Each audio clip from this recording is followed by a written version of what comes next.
Arrancamos en otro programa más de la Resistencia. Estamos con Horacio Giusto, Ramiro Leone, Nicolás Rivarola. Y en este momento vamos a comentar una noticia que parece graciosa, como tantas noticias que nos ha tocado cubrir, que al principio suena como algo gracioso, pero que es algo que termina siendo serio y termina afectando gravemente a la sociedad. Comentanos, Horacio, de qué se trata en este caso. Bien, hoy hemos decidido traer esta noticia que se podría titular a grandes rasgos Las familias transespecie.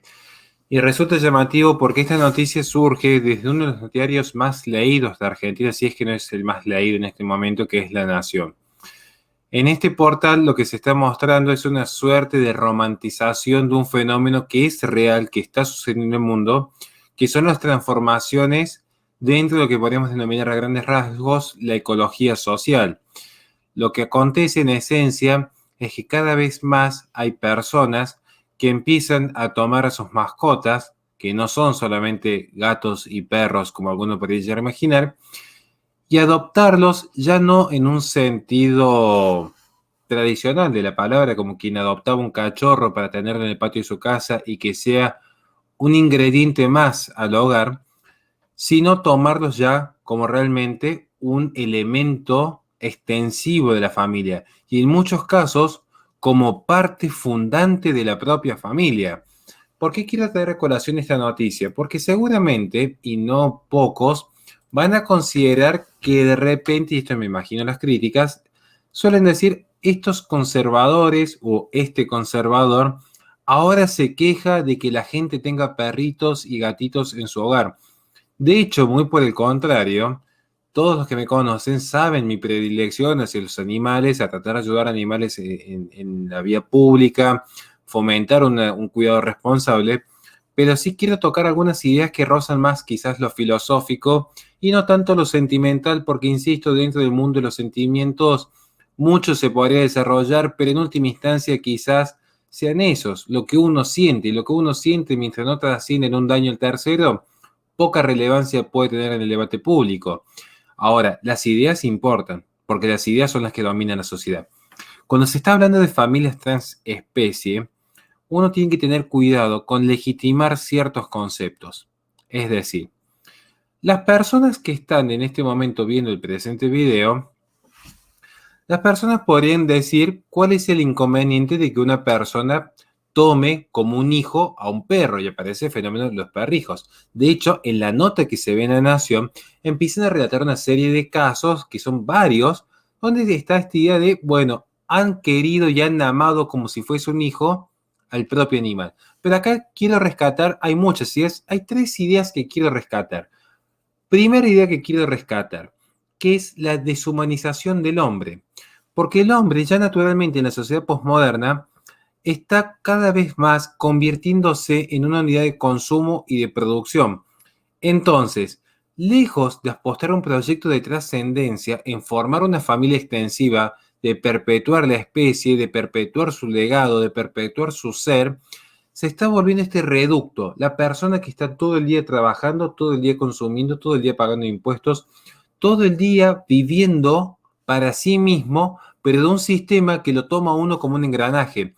Entonces, lejos de formar una familia tradicional, lo que se apunta en la sociedad, y esto no es ni crítica ni benevolencia, es describir lo que sucede es que muchas personas, ese vacío que se genera al no tener contacto con la sociedad, porque recuerden la definición de Aristóteles, el hombre como animal político, al perder esa idea de polis, porque el ser humano está estancado en un compartimento, consumiendo, trabajando y viviendo a través de un dispositivo móvil, ese vacío, esa necesidad de contactos con otra vida, porque la propia vida tiende a esparcirse, la llenan con un animal. Y un animal no es lo mismo que un hijo.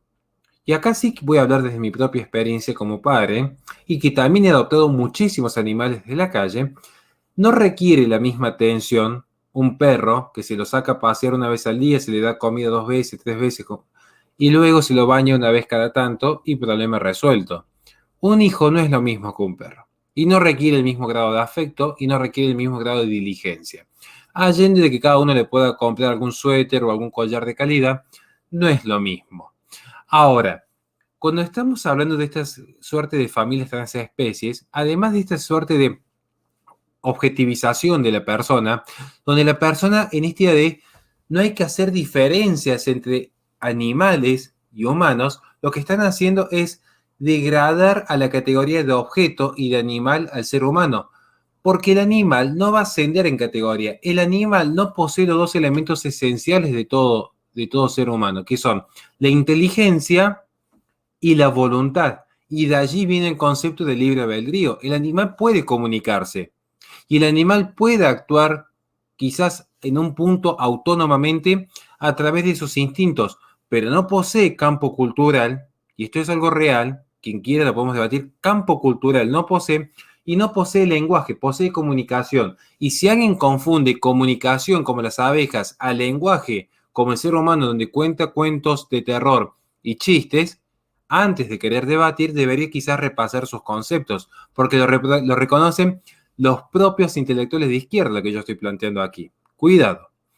Otro tema que sí me interesa rescatar es el segundo punto, que con las familias transespecies queda a la luz también un fenómeno del sensocentrismo, donde lo que siente es lo que es. Entonces, el hombre empieza a considerar que ya una facultad emergente como la capacidad de sentir dolor es la que dirime las esencias. Entonces, si una vaca siente dolor, automáticamente la vaca posee derechos a la vida y es un ser más dentro de aquellos sujetos de derecho.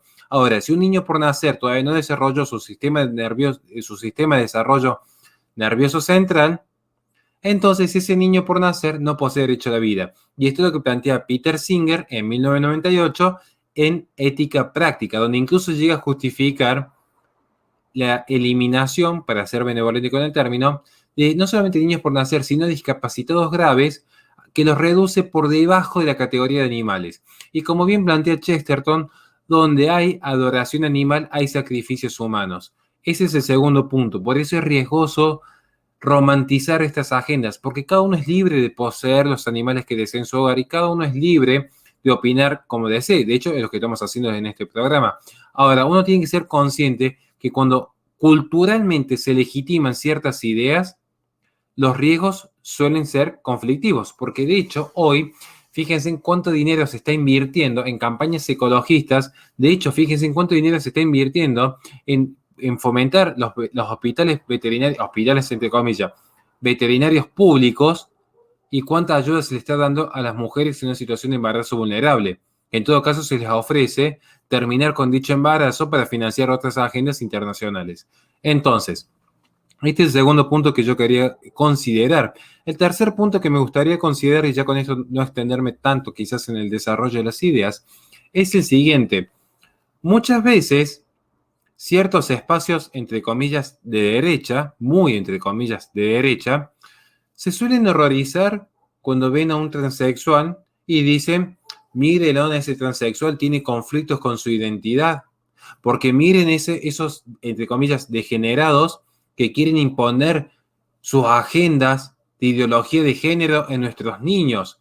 Entonces ellos, que no reconocen que un hombre es un hombre y que una mujer es una mujer, quieren educar a nuestros hijos. Les aviso que mucho antes que aparezca el feminismo ya había aparecido el ecologismo. Y el ecologismo no modificó en los últimos 5 años 2 o 3 leyes en Argentina como hizo el feminismo. El ecologismo reformó la Constitución de Argentina, de hecho. Y el ecologismo ya es obligatorio como educación en los colegios. Ahora, parece ser que si un hombre se autopercibe mujer es muy grave para la sociedad. Ahora, si un hombre percibe que un perro es un hijo, no, eso es una adecuación a la realidad. Es una adecuación en términos realistas, filosóficos, hermenéuticos y místicos. Realmente a mí eso me sorprende a veces de la derecha, como si es una versión fashion del champán y la Ferrari, está bien. Ahora, si es una versión un poco más pobre, como el transexual que está en el Parque Sarmiento sobreviviendo como puede, eso está mal. Creo que sería interesante que empecemos a tener como ciertos niveles de coherencia en el discurso, porque de repente se genera como un pequeño delay. Porque en última instancia, lo que hacen estas agendas, y no me refiero solo a la del ecologismo, sino también a la del feminismo, es fomentar que el ser humano no se reproduzca. Cuando uno plantea lo que es el control de natalidad, que es parte de la tesis de mi libro, le dedico un capítulo entero al control de natalidad, mucha gente piensa que el control de natalidad es fomentar el aborto inducido. No, el control de natalidad es justamente evitar que la gente se reproduzca. Y el aborto inducido, les puedo asegurar que es el de menor porcentaje. Históricamente, esto lo puedo defender con cualquier militante pro vida, con todo respeto, lo podemos debatir y aprender mutuamente. El aborto inducido es de las menores de las agendas, porque es una agenda violenta, es una agenda que genera mucho impacto, porque aún dentro de las feministas reconocen que nadie va alegremente a abortar. Ahora, sí van alegremente a no tener hijos, a no reproducirse y tener un perrito y sentirse bien acompañadas. Entonces, este tipo de agendas sí son las que generan un peligro real en la sociedad, porque acá se está legitimando esta idea de no tengas familias, no te reproduzcas, seguí manteniendo vigente la tesis de William Bogg, Garrett Hardin y Paul Ehrlich, que es reducir la población occidental. Y así es como se romantiza, porque se romantiza a través de los medios grandes de difusión. Y uno cuando plantea estas tesis, ¿cuál es la primera crítica? Lejos de atender a los argumentos con datos concretos, como podemos ver la baja tasa de fertilidad que posee Argentina o España, y cómo esto genera un eco en China que está buscando hacer crecer su tasa de fertilidad, lejos de tener el argumento de fondo, donde uno respeta la libertad de otro, pero también dice, cuidado con estas ideas que sean fomentadas internacionalmente. Por tomar algunos ejemplos concretos, la propia ONU en sus objetivos 2030, que lo romantizan a través de este tipo de noticias, esta es la parafernalia, esta es la propaganda, suelen decir, ustedes están en contra de que tengamos perros. No, lo que uno está planteando es, primero, es algo objetivo de que un perro no es un hijo, por más que lo quieras mucho, porque por más que yo me quiera mucho a mí mismo y diga qué hermosa mujer que soy, eso no me convierte en mujer. Y por más que yo quiera mucho a mi mascota, eso no la convierte en mi hijo. Aclarado eso, lo que estoy planteando es, haz lo que desees con el patio de tu casa, pero cuidado con estas agendas que aquí no se ve la verdadera cara de la antinatalidad. Perdón si me he extendido, quería hacer un simple apartado de 8 minutos respecto a estas noticias, porque finalmente para cerrar, esto que sale de las familias transespecies ya tuvo previamente dos formas de legitimación a nivel mundial.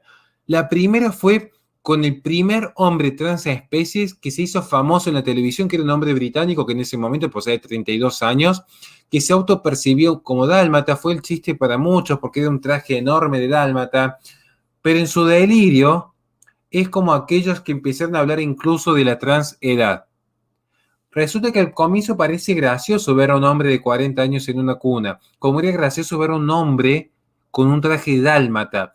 Pero cuando se habla de transespecie es legitimar el delirio, es legitimar que una persona construya desde su verbo la realidad del mundo, es creer que el hombre desde su cabeza y sus ideas es capaz de rediseñar el cosmos. Por lo tanto, hay que tomar como al propio hombre como un Dios creador y arrodillarse ante aquellos delirantes que no son capaces de aceptar la realidad tal como es dada. Eso como primer noticia que ya venía legitimando estos procesos. Y la segunda fue un caso muy conocido de un catalán de 24 años, si mal no me acuerdo, Manel de Aguas, que algunos lo consideran incluso como un artista plástico, otros como un cyborg artista, hay distintas denominaciones, que diseñó un órgano que según él era para conectarse con la naturaleza y percibir la presión atmosférica, percibir la temperatura y percibir una serie de fenómenos externos que normalmente uno lo percibe a través del celular. Él lo quiso hacer a través de dos aletas que se implantó en la cabeza y ser el primer hombre transespecie, ya no con un disfraz, sino que ya su propio cuerpo externalizaba esta apreciación. ¿Qué es lo curioso?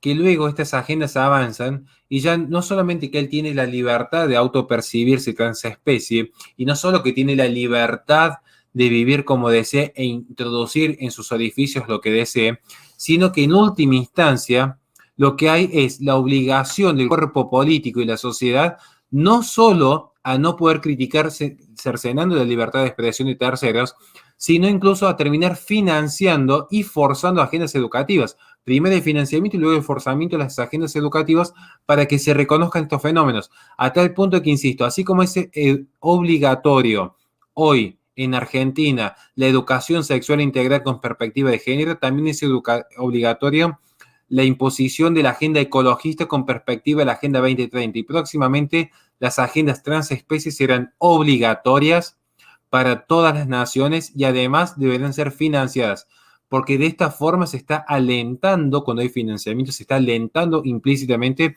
un determinado tipo de mercado corporativista para que ciertas empresas se encarguen de, así como la IPPF entrega sus servicios al mundo, existen empresas que entreguen al mundo cualquier tipo de delirio, desde ciberimplantes para ciertos transespecies hasta un enorme negocio corporativista detrás de las mascotas que están muy ocupadas en crecer económicamente a costa del descrecimiento poblacional que está padeciendo tanto Europa como América conforme los últimos análisis en tasa de natalidad y fertilidad. Muchas gracias. Más que clara tu explicación, Horacio, ¿qué más se puede decir después de semejante exposición? Simplemente, bueno, decir que es algo que cada día se ve más, que cada día está más presente en nuestra sociedad y que no hace falta ni extrapolarse a una noticia ni ir a ver un artículo de tal o cual politólogo o tal o cual analista. Uno lo puede ver en su vida cotidiana como hay más de una pareja que decide vivir el principio de su unión, convivir adoptando un perro y tratándolo como hijo y se preocupan por él y viven su vida alrededor de él como si fuera realmente un niño de quien están hablando cuando en realidad es una mascota, por supuesto, ¿no? Y está tan naturalizado en la sociedad que ni siquiera nos tomamos el tiempo de verlo y pensar qué es lo que está sucediendo al frente de nuestras narices. Si nadie más quiere hacer alguna intervención, ¿les parece? Cerramos acá el bloque y le recordamos a la gente que este programa se transmite por twitch.tv/la-resistencia y posteriormente se sube al canal de YouTube de La Resistencia, youtube.com/La Resistencia Radio y posteriormente en los videos se colocan nuestras redes sociales en la descripción para que en caso de que quieran contactarse con nosotros para colaborar con este espacio o para realizar sus consultas o propuestas, puedan hacerlo a través de dichos medios. Nos despedimos y nos vemos en próximos videos.